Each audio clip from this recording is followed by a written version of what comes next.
क्या आपने कभी सोचा है कि वेदों के वे मंत्र जिन्हें हम हजारों वर्षों से सुनते और दोहराते आ रहे हैं, उन्हें सबसे पहले अनुभव किसने किया? यह गहन ज्ञान जो सृष्टि और जीवन के रहस्यों की बात करता है, आखिर आया कहां से? और वे कौन थे जिन्हें हम ऋषि कहते हैं? क्या वे केवल असाधारण कवि थे या ऐसी चेतनाएं जिन्होंने ब्रह्मांड के सबसे गहरे स्तर को देखा? सबसे पहले समझ ले कि वैदिक ऋषियों ने वेदों को लिखा नहीं बल्कि देखा। इसलिए उन्हें कवि या लेखक नहीं बल्कि मंत्र दृष्टा कहा गया। ऋषि शब्द का अर्थ ही है देखने वाला, जानने वाला। वैदिक परंपरा के अनुसार वेद अपौरुषेय हैं, यानी किसी मनुष्य द्वारा रचित नहीं। ये शाश्वत सत्य हैं जो सृष्टि में पहले से ही विद्यमान थे। ऋषियों ने गहन ध्यान और समाधि में इस सत्य को अनुभव किया और जो सुना या देखा उसे मंत्रों में प्रकट किया। ऋग्वेद के 10 मंडलों में द्वितीय से सप्तम मंडल विशेष रूप से वंश मंडल कहलाते हैं। द्वितीय मंडल के दृष्टा गृत्समद ऋषि और उनका वंश है। इन्होंने मुख्य रूप से इंद्र की महिमा, उनके बल, विजय और सुरक्षा देने वाली शक्ति पर सूक्त रचे। गृत्समद ऋषि को ऋग्वेद के सबसे पुराने मंत्र दृष्टाओं में गिना जाता है। तृतीय मंडल विश्वामित्र परंपरा का है, जिनमें प्रसिद्ध मधुच्छंदा विश्वामित्र आते हैं। इस मंडल का सबसे बड़ा रत्न है गायत्री मंत्र, जो सविता देवता को समर्पित है। विश्वामित्र को रामायण में राजर्षि विश्वामित्र के रूप में भी देखा जाता है, जो पहले राजा कौशिक फिर तब से ब्रह्मर्षि बने। चतुर्थ मंडल के दृष्टा वामदेव ऋषि हैं। इनका स्वर दार्शनिक है और यहां अग्नि, इंद्र और वायु पर गहरे सूक्त मिलते हैं। पंचम मंडल अत्रि और उनके वंशजों का है। अत्रि ने अग्नि, सोम और वरुण मित्र की महिमा गाई। बाद में अत्रि परंपरा से दत्तात्रेय जैसी कथाएं जुड़ी। षष्ठ मंडल के दृष्टा भरद्वाज ऋषि हैं। इनके सूक्त मुख्यतः इंद्र पर हैं, साथ ही अग्नि और सोम पर भी। महाभारत में इन्हीं भारद्वाज परंपरा को आगे बढ़ाते हुए द्रोणाचार्य मिलते हैं। सप्तम मंडल के दृष्टा वशिष्ठ ऋषि हैं। इस मंडल में वरुण, मित्र और अग्नि पर गहरे दार्शनिक सूक्त हैं। पौराणिक काल में वशिष्ठ रामायण के कुलगुरु के रूप में प्रसिद्ध हुए। बाकी मंडल मिश्रित हैं। पहला मंडल अनेक ऋषियों का संकलन है, लेकिन इसके प्रारंभिक सूक्त भी मधुच्छंदा विश्वामित्र द्वारा देखे गए। आठवां मंडल मुख्यतः कण्व परंपरा से जुड़ा है, वही कण्व जिन्हें आगे चलकर शकुंतला और राजा दुष्यंत की कथाओं में जाना गया।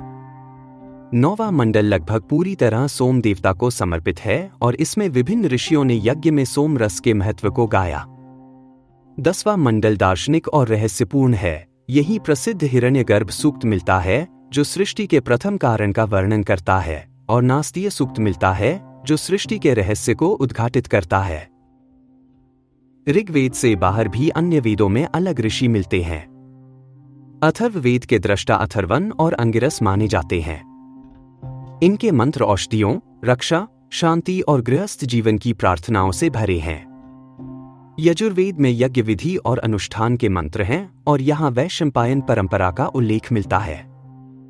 सामवेद संगीतबद्ध ऋग्वैदिक मंत्रों का संग्रह है, इसलिए इसके दृष्टा भी वही हैं जो ऋग्वेद में है।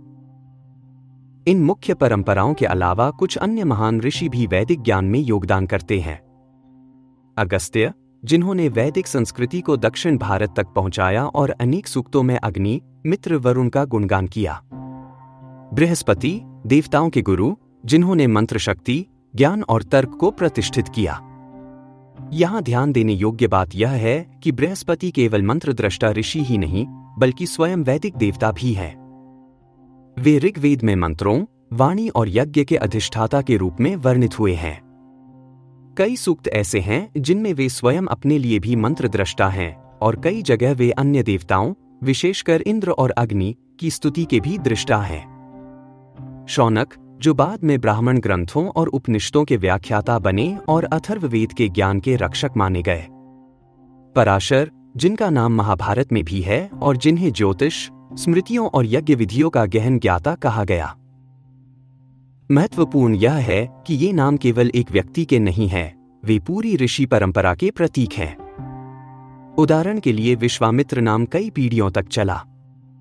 यही कारण है कि हम इन्हें रामायण, महाभारत और पुराणों में पात्रों के रूप में भी देखते हैं, जहां उनके चारों ओर जन्म, श्राप और वरदान की कथाएं रची गईं। लेकिन वेदों में वे सबसे पहले मंत्रद्रष्टा और ज्ञान के वाहक हैं। संख्या की दृष्टि से देखें तो ऋग्वेद के कुल 1028 सूक्तों में से लगभग 400 से अधिक केवल इन वंश परंपराओं अर्थात कृतसमद, विश्वामित्र, वामदेव, अत्रि, भरद्वाज और वशिष्ठ से आए हैं। शेष सूक्त विभिन्न अन्य ऋषियों द्वारा देखे गए। यजुर्वेद, सामवेद और अथर्ववेद में भी अनेक ऋषियों का योगदान है, लेकिन वहां संकलनात्मक परंपरा अधिक स्पष्ट है। तो अगली बार जब आप कोई वैदिक मंत्र सुने, याद रखिए कि यह केवल मंत्र नहीं, बल्कि एक ऋषि की चेतना में देखा गया सत्य है, वह क्षण जब मानव ने ब्रह्मांडीय ज्ञान को पकड़ा।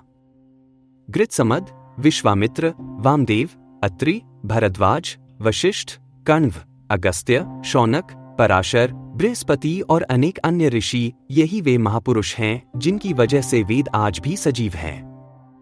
उन्होंने ज्ञान को लिखा नहीं, देखा था, और जो उन्होंने देखा वही आज भी हर मंत्र में जीवंत है, समय को पार कर हम तक पहुंचता हुआ।